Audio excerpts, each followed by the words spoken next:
जहां आज संसद में चक्रव्यूह पर जो घमासान हुआ है उसकी दस्तक हम आपको सुनाने वाले हैं। राहुल गांधी ने आज बजट पर चर्चा करते हुए ये कहा कि अभिमन्यु को चक्रव्यूह में घेरने वाले और मारने वाले 6 लोग थे। आज भी चक्रव्यूह रचने वाले 6 ही लोग हैं।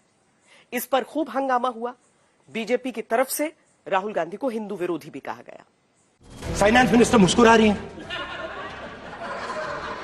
कमाल की बात है, ये हंसने की चीज नहीं है मैडम, ये हंसने की बात नहीं है, ये जाति जनगणना है, ये जाति जनगणना है। इससे देश बदल जाएगा।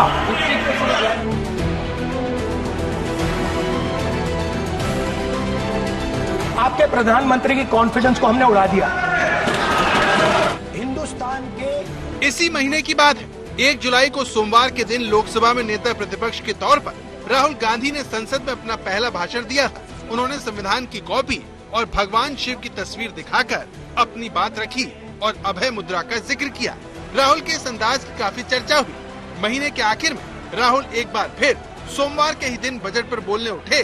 कई मुद्दों पर सरकार को घेरा, फिर भगवान शिव का जिक्र किया, लेकिन उनके इस भाषण में चक्रव्यूह शब्द केंद्र में रहा। मेरा कहना है सर, ये जो आपने चक्रव्यूह बनाया है, इस चक्रव्यूह से करोड़ों लोगों को नुकसान हो रहा है, दर्द पहुंच रहा है, और हम इस चक्रव्यूह को तोड़ने जा रहे हैं। और तोड़ने का सबसे बड़ा तरीका जिससे आप लोग डरते हो, कांपते हो, वो है जाति जनगणना। और जैसे मैंने कहा था कि इंडिया गठबंधन गारंटीड लीगल एमएसपी इस सदन में पास करेगी, वैसे ही मैं कह रहा हूं, आपको अच्छा लगे ना लगे, जाति जनगणना इस हाउस में, इस सदन में पास करके हम आपको दिखाएंगे। और इसमें 73% का एक है ही नहीं। 46 मिनट के राहुल गांधी के भाषण में एक वक्त ऐसा भी आया जब राहुल की बात सुनकर वित्त मंत्री ने अपना सिर पकड़ लिया। ये हो क्या रहा है सर? सर, देश का हलवा बट रहा है सर, और इसमें 73% का एक है ही नहीं। सर, ये आप लोग हलवा खा रहे हो। लोकसभा चुनाव से ही राहुल गांधी का सारा जोर अग्निवीर योजना, बेरोजगारी और पिछड़े दलितों को साधने पर है। इसके लिए वो लगातार जाति जनगणना पर जोर दे रहे हैं। बजट पर बोलते हुए भी उनके भाषण में यही मुद्दे छाए रहे। ये जो बजट का जो हलवा है सर, ये बट रहा है। और इस फोटो में सर मुझे एक ओबीसी अफसर नहीं दिख रहा, एक आदिवासी अफसर नहीं दिख रहा, एक दलित अफसर नहीं दिख रहा मुझे। ये हो क्या रहा है सर? सर, देश का हलवा बट रहा है सर, और इसमें 73% का एक है ही नहीं। सर, ये आप लोग हलवा खा रहे हो और बाकी देश को हलवा मिल ही नहीं रहा है।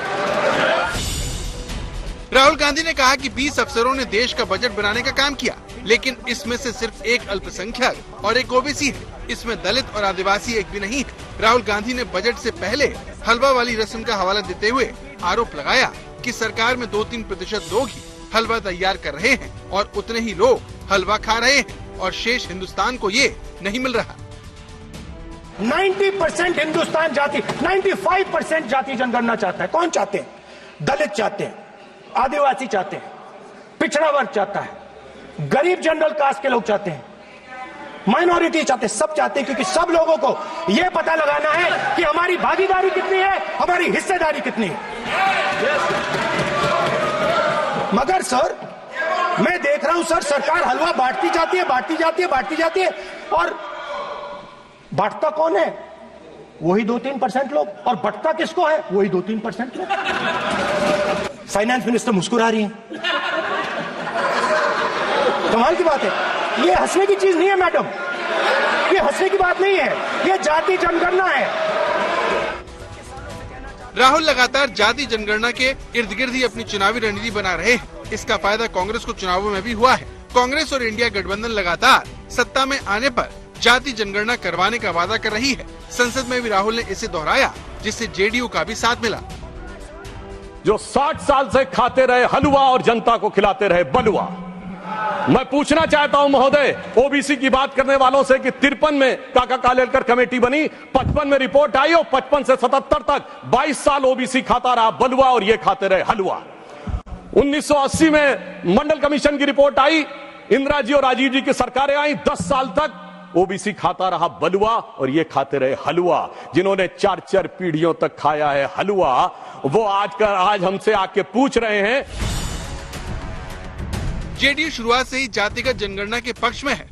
मुख्यमंत्री रहते हुए नीतीश ये काम बिहार में करवा चुके हैं, इसीलिए शायद बीजेपी की दुखती रग पर लगातार राहुल हमलावर हैं, जिसे उन्होंने चक्रव्यूह से जोड़कर एक नया रंग दे दिया है। आज तक ब्यूरो।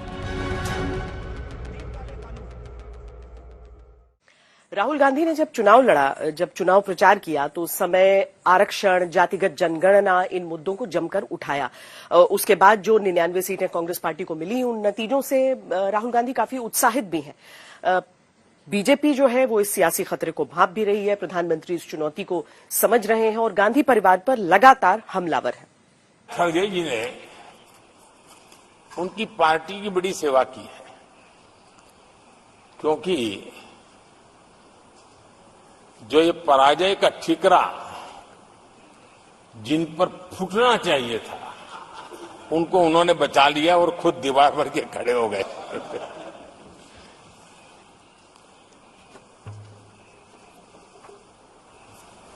और कांग्रेस का रवैया ऐसा रहा है कि जब जब ऐसी परिस्थिति आती है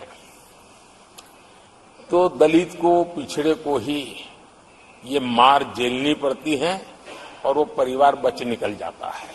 इन दिनों आपने देखा होगा लोकसभा में स्पीकर के चुनाव का मसला हुआ, उसमें भी पराजय तो तय थी, लेकिन आगे किसको किया? एक दलित को बड़ी चलाने के लिए खेल खेला उन्होंने। उनको मालूम था कि वो पराजित होने वाले, लेकिन उन्हीं को आगे किया। राष्ट्रपति उपराष्ट्रपति पद के चुनाव थे तो 2022 में उन्होंने उपराष्ट्रपति पद के लिए सुशील कुमार शिंदे जी को आगे किया, उनको मरवा दिया। दलित मरे, उनका कुछ जाता नहीं है।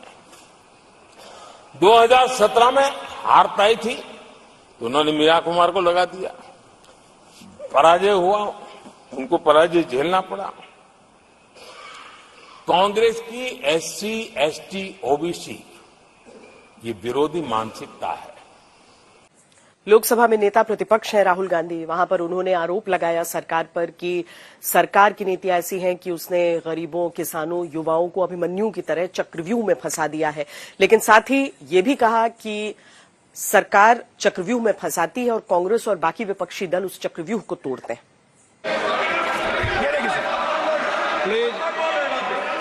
सर, ये फोटो देखिए। एक मिनट टी ऑफ कर दिया सर। नो टी कोई ऑफ नहीं है। वो देखिए सर, ऑफ हो गया। मेरा फोटो दिखा, कोई नहीं ऑफ था सर। ऑफ है सर। नो सर दिखाइए सर, एक ऑफ है सर। नो, आप टीवी ऑफ कर लेते हो सर। जब भी मैं उसको हटाना चाहता हूं मुझे ये करना है सर। वो देखो अभी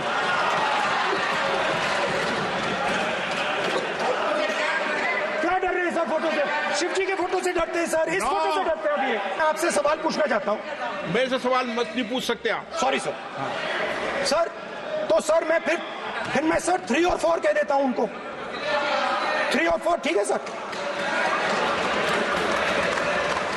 अब नाम नहीं ले सकता तो कुछ तो कहना पड़ेगा सर। 3 और 4 कह देता हूं। कोई और सर A1 A2 चलेगा सर।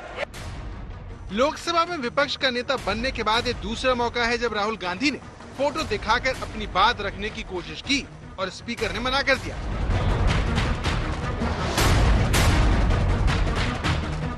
राहुल गांधी ने महाभारत युद्ध के चक्रव्यूह संरचना का जिक्र करते हुए कहा कि इसमें डर, हिंसा होती है और अभिमन्यु को फंसाकर 6 लोगों ने मारा। उन्होंने चक्रव्यूह को पद्म व्यूह बताते हुए कहा कि एक उल्टे कमल की तरह होता है।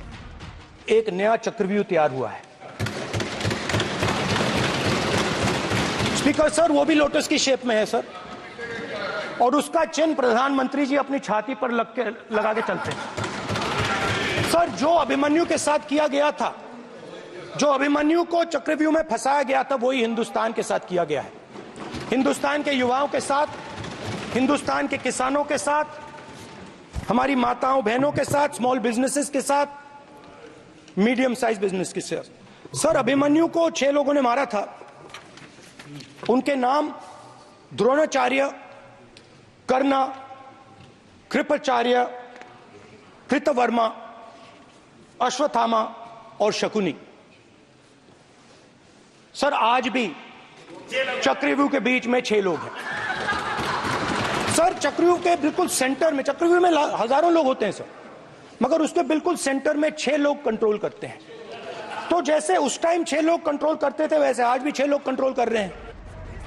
राहुल गांधी के इस बयान पर लोकसभा अध्यक्ष ओम बिरला ने उन्हें टोकते हुए याद दिलाया कि जो शख्स इस सदन का सदस्य नहीं है उसका नाम नहीं लिया जाएगा। इस पर राहुल गांधी ने कहा कि अगर वो चाहते हैं तो वो ऐसा नहीं करेंगे।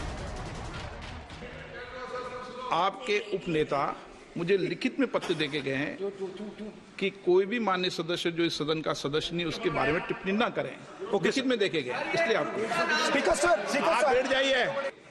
आप प्रतिपक्ष के नेता हैं, ये सदन की अपेक्षा रहती है कि हम सदन का डेकोरम, डिसिप्लिन और उसको बढ़ा के रखें। स्पीकर सर, इसलिए आप जो विषय रखें वो नियम प्रक्रिया में रखें।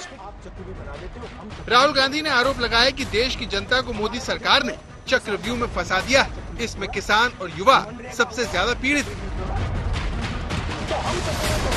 जो अन्नदाता हैं वो चक्रव्यूह से निकलने के लिए, आपके चक्रव्यूह से निकलने के लिए जो आपने बनाया 3 काले कानून, जमीन अधिग्रहण बिल को आपने कमजोर किया, उनको आप सही दाम नहीं देते हो। इस चक्रव्यूह से निकलने के लिए उन्होंने आपसे सिर्फ एक चीज मांगी है, 2 चीजें नहीं मांगी है, सिर्फ एक चीज मांगी है। उन्होंने कहा है कि हमें लीगल गारंटीड एमएसपी दे दें। आपने उनको बॉर्डर पे बंद कर दिया, रोक दिया, आज तक रोड बंद है। आप उनसे बात करने को तैयार नहीं है। वो यहां आए, मुझसे मिलने आए, आप उनको अंदर नहीं आने दे रहे थे। माननीय सदस्य, आप सदन में असत्य नहीं कहे। मुझे बताया गया कि फार्मर के डेलीगेशन को अंदर नहीं आने देंगे। मैं उनसे मिलने जब गया तब उनको अंदर आने दिया गया था।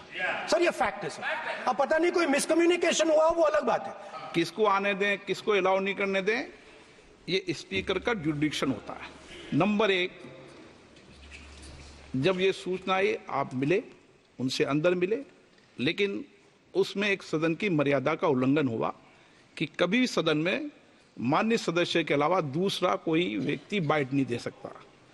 और आपकी मौजूदगी में बाइट दी, ये क्लियर करना चाहता हूं। सर ये टेक्निकलिटी है सर, ये मुझे मालूम नहीं था। कोई बात नहीं। स्पीकर के इसी बयान पर कांग्रेस प्रवक्ता सुप्रिया श्रीनेत ने सवाल उठाया और संसद में अभिनेत्रियों के फोटो एक्स पर पोस्ट करते हुए लिखा, इन अभिनेत्रियों को बाइट देने की अनुमति है, लेकिन किसानों को नहीं। क्यों? ये देश एक्टर का है, अन्नदाता का नहीं। ये तस्वीरें सितंबर 2023 की हैं, जब बहुत सारे फिल्म स्टार्स को संसद बुलाया गया था। नई संसद देखने पर तब भी सभापति ओम बिरला जी ही थे। राहुल गांधी की सिर्फ स्पीकर से ही नोकझोंक नहीं हुई, बल्कि उनके बयान की संसदीय कार्य मंत्री ने भी आलोचना की। पार्लियामेंट्री प्रोसीडिंग्स का रूल नहीं मानते हैं आप, स्पीकर को चैलेंज करते हैं आप, आपको नियम मालूम नहीं है। इस सदन का सदस्य होने के नाते नियम जानना जरूरी है। नेता प्रतिपक्ष को सदन का नियम के बारे में पता नहीं है, ये बहुत दुख की बात है। हम लोग जो भी इस सदन का सदस्य है नियम से चलता है। लोकसभा स्पीकर को चैलेंज करके आज सदन के नेता प्रतिपक्ष ने इस गरिमा को गिराया है। ऐसा नहीं चलता है। देश नियम से चलता है, सदन नियम से चलता है, संविधान से चलता है। ऐसा नहीं होता है। राहुल ने जिस तरह चक्रव्यूह को पद्मव्यूह बताते हुए उसे उल्टे कमल की तरह बताया, उसकी बीजेपी ने निंदा करते हुए इसे हिंदू धर्म के अपमान से जोड़ दिया, जिससे राहुल ने इनकार कर दिया। लेकिन आज के भाषण से राहुल ने साफ कर दिया कि वो सरकार को अपने एजेंडे के आधार पर आगे घेरते रहेंगे। आज तक ब्यूरो। मिडिल क्लास को खासतौर पर भारतीय जनता पार्टी का वोटर माना जाता है, लेकिन इस बार के बजट में राहुल गांधी ने आरोप लगाया कि मिडिल क्लास के लिए कुछ नहीं हुआ है और उन्होंने अपनी बातों के जरिए मिडिल क्लास को रिझाने की, उन पर डोरे डालने की कोशिश भी की। एनडीए सरकार ने पिछले 10 साल में ये सुनिश्चित किया है कि गरीब और मध्यम वर्ग को लगातार टैक्स से राहत मिलती रहे। इस बजट में भी इनकम टैक्स में कटौती और स्टैंडर्ड डिडक्शन में भी वृद्धि का फैसला लिया गया है। बजट को प्रधानमंत्री मोदी ने जहां मध्यम वर्ग को मजबूत करने वाला बताया, लेकिन राहुल गांधी ने इसे टैक्स टेररिज्म बताते हुए मिडिल क्लास पर मार बताया। सर मिडिल क्लास जो है वो शायद इस बजट से पहले प्रधानमंत्री को सपोर्ट करता था। जब प्रधानमंत्री ने कोविड के समय उनसे थाली बजवाई थी तो उन्होंने दबाकर थाली बजाई, धड़ धड़ धड़ धड़ धड़ थाली बजा बजाई। हमें अजीब लगा, मगर प्रधानमंत्री ने मिडिल क्लास को ऑर्डर दिया तो मिडिल क्लास ने थाली बजाई। उसके बाद प्रधानमंत्री ने उसी मिडिल क्लास से कहा मोबाइल फोन की लाइट जलाओ, और मोबाइल फोन की लाइट जली। मिडिल क्लास ने, पूरे हिंदुस्तान में मिडिल क्लास ने मोबाइल फोन की लाइट जला दी। अब इस बजट में आपने उसी मिडिल क्लास के एक छुरा पीठ में मारा, दूसरा छुरा छाती में। बजट में इस बार सोना, चांदी, म्यूचुअल फंड, शेयर बाजार और संपत्ति में निवेश करने वालों पर शॉर्ट टर्म और long term capital gain tax को बढ़ाया गया है। इससे टैक्स का पूरा गणित बदल गया है। इसी को लेकर राहुल ने सरकार को घेरा, लेकिन पीएम मोदी दावा करते रहे हैं कि उन्होंने ही मध्यम वर्ग को सबसे ज्यादा फायदा पहुंचाया है। लंबे समय तक मध्यम वर्ग को पूरी तरह नकार दिया गया, उसकी तरफ देखा तक नहीं गया। लेकिन हमारी सरकार, एनडीए सरकार ने मध्यम वर्ग की ईमानदारी को पहचाना है, उन्हें सुरक्षा प्रदान की है, और आज हमारा परिश्रमी मध्यम वर्ग देश को नई ऊंचाई पर ले जा रहा है। 2014 के पहले जीबी डेटा की कीमत 250 रुपया थी, आज सिर्फ 10 रुपया, आदरणीय अध्यक्ष जी, एवरेज हमारे देश में एक नागरिक एवरेज 20 जीबी का उपयोग करता है। अगर उस हिसाब को मैं लगाऊं तो एवरेज एक व्यक्ति का 5,000 रुपया बचता है। आदरणीय अध्यक्ष जी, 5,000 रुपया बचता है। कांग्रेस ने ग्रामीण और अर्ध शहरी सीटों पर बीजेपी के मुकाबले अच्छा प्रदर्शन किया है। ग्रामीण इलाकों में जहां बीजेपी को 2019 के मुकाबले 49 सीटों का नुकसान हुआ है, तो अर्ध शहरी सीटों पर बीजेपी को पिछले चुनाव के मुकाबले 10 सीटें कम मिली है। लेकिन इंडिया गठबंधन की ये बढ़त शहरी सीटों पर उतनी ज्यादा नहीं है। 2019 में देश की 35 शहरी सीटों पर कमल खिला था, जो अब 4 सीट घटकर 31 हो गया है। राहुल की कोशिश बीजेपी के इसी सबसे मजबूत वोट बैंक में सेंध लगाने की है, जिसके लिए वो मध्यम वर्ग को टैक्स टेररिज्म के चक्रव्यूह में घिरा हुआ बता रहे हैं। आज तक ब्यूरो। राहुल की तरफ से अग्निवीर का मुद्दा भी उठाया जा रहा है लगातार कई दिनों से। हालांकि सदन में आज रक्षा मंत्री की तरफ से राहुल गांधी के अग्निवीर पर उठाई हुई बातों का जवाब दिया गया। रक्षा मंत्री राजनाथ सिंह की तरफ से यह कहा गया कि राहुल गांधी भ्रांतियां फैला रहे हैं। पहली बार सेना के जवानों को आपने अग्निवीर के चक्रव्यूह में फंसाया। सही बात। इस बजट में अग्निवीरों के पेंशन के लिए 1 रुपया नहीं है। आप अपने आप को देशभक्त कहते हो, मगर जब अग्निवीरों की मदद करने की बात आती है, जवानों को पैसा देने की बात आती है, तो बजट में आपको 1 रुपया नहीं दिखाई देता। उनकी पेंशन के लिए 1 रुपया आपने नहीं दिया, तो उनको आपने अग्निवीर के चक्रव्यूह में फंसाया। देश की सीमा की सुरक्षा जिन बहादुर जवानों के हाथों में रहती है, सेना के जवानों में, यह इतना संवेदनशील मुद्दा है इस देश की सुरक्षा का, और सेना से जुड़े हमारे अग्निवीर के जवानों को लेकर जो देशवासियों को गुमराह करने की कोशिश की जा रही है, उस संबंध में मैं कहना चाहता हूं अध्यक्ष महोदय, जब भी आपका आदेश होगा इस सदन के समक्ष मैं पूरी तरह से अपना अग्निवीरों को लेकर स्टेटमेंट देने को तैयार हूं। आज सदन में राहुल गांधी ने यह भी कहा कि मीडिया को पिंजरे से बाहर कर दीजिए। इस पर काफी तीखी बहस भी हुई उनकी। दरअसल मीडिया को जो संसद कवर करते हैं, उन्हें वहां पर एक कमरे में रहने के लिए कहा गया है। कमरे की जो दीवारें हैं वो शीशे की हैं, लेकिन बाहर जाकर वो सांसदों से बात नहीं कर सकते हैं। अब राहुल गांधी ने ये मुद्दा उठाया, फिर लोकसभा स्पीकर ने मीडिया कर्मियों से बात भी की। सर बेचारे सर मीडिया वाले हैं सर। बेचारे नहीं है वे, बेचारे शब्द बोलो उनके लिए।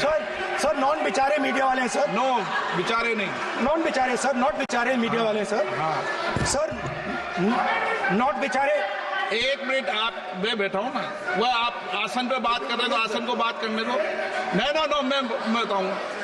सर नॉट बेचारे मीडिया वालों ने कहा है सर कि प्लीज, उन्होंने मुझसे कहा है कि आपसे हाथ जोड़कर कहें कि उनको निकलने दें।